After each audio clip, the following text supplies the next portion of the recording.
A polêmica Tolentino Campos. A resposta do Sr. Augusto de Campos às observações de Bruno Tolentino acerca de sua tradução de Arte Crane é absolutamente insatisfatória. O número e o prestígio das assinaturas no manifesto que a segunda só mostram que um séquito volumoso de guarda-costas ilustres não serve para dar recheio a uma argumentação vazia. Resposta e manifesto concentram-se no tom, considerado insultuoso, do artigo de Tolentino, passando cautelosamente ao largo do seu conteúdo, que, naquilo que diz respeito à análise da tradução, é cientificamente exato e aparentemente irrespondível. Tolentino pode ter infringido as regras do bom tom, mas uma cultura em que as regras de bom tom são mais relevantes do que a veracidade intrínseca dos argumentos é uma cultura moribunda.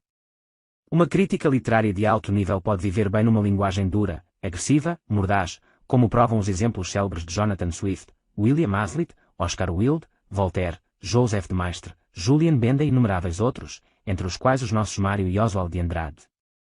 Mas ela não sobrevive ao culto das exterioridades e ao dogma da polidez a todo preço, que hoje governa o jornalismo cultural brasileiro, e que o Estado de S.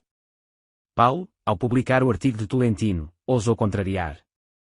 É da tradição da crítica literária, aliás, acender de tempos em tempos as chamas da mais viva controvérsia, onde a última coisa que importa é medir as palavras. Os insignes fundadores da crítica nacional, Silvio Romero e José Veríssimo, pegaram-se como gato e cachorro no entrever verbal que, pelo visto, ofenderia a delicada sensibilidade da corte do Sr. Campos.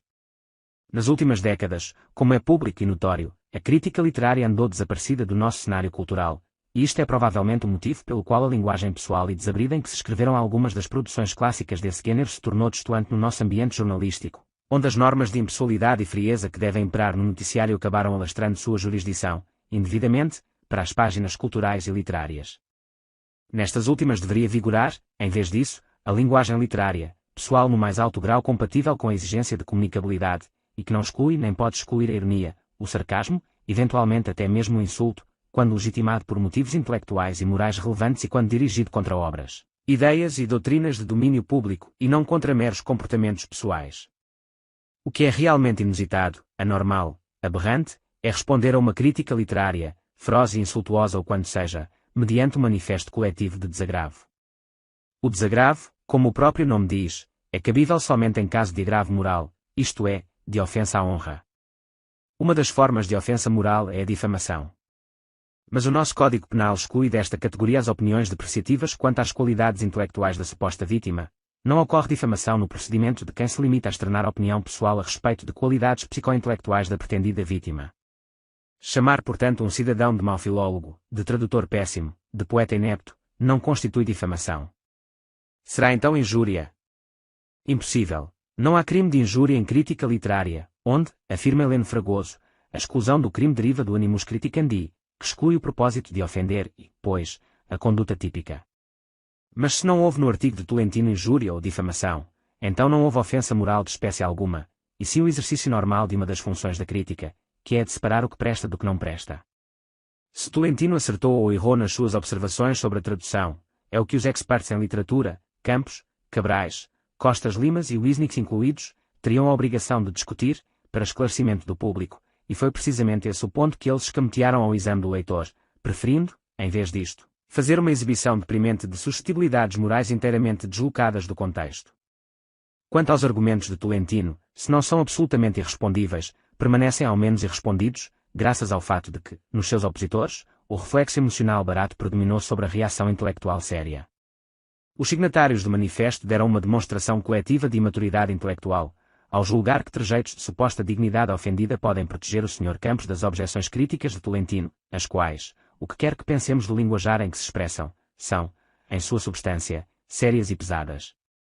No futuro esse infeliz documento será encarado como um testemunho da pobreza cultural deste nosso tempo brasileiro, em que meros protestos e reclamações tendem a fazer as vezes do pensamento, e no qual o gênero literário mais assiduamente cultivado é o manifesto de intelectuais.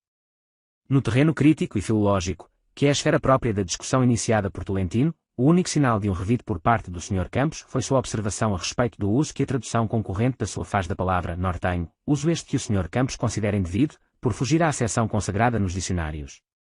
Mas o que é realmente indevido a um teórico de poesia renomado como o Sr. Campos pretender que a linguagem poética deva ater-se às acessões consagradas nos dicionários, o que é precisamente o contrário da definição mesma de poesia, a qual consiste, segundo uma frase que o Sr. Campos citava muito, antigamente, em Donarum seis plus para aux modos de la tribu, Sentido este que só por uma rara exceção coincide plenamente com o que se encontra nos dicionários. O Sr. Campos também faz, com uma intenção que deve ter-lhe parecido muito filológica, uma censura ao uso da locução conjuntiva, posto que, no texto de Tolentino, um erro crasso de gramática, no seu entender. A boa poesia não é incompatível com erros crassos de gramática, mas é certamente incompatível com a falta de sensibilidade para o contexto verbal, onde uma locução pode se encaixar às vezes até mesmo com sentido inverso ao usual. O posto que está perfeitamente encaixado no seu posto, sugerindo espontaneamente o significado que lhe deu Tolentino, e portanto não é erro crasso nenhum. Tanto o Sr. Campos quanto os seus guarda-costas poderiam ter feito melhor. Estes poderiam ter oferecido em defesa do seu protegido argumentos críticos em vez de recriminações. E o Sr. Campos, que já fez boas traduções, poderia ter posto a salvo a reputação das restantes mediante o simples reconhecimento de que a de Arte Crane está mesmo uma droga.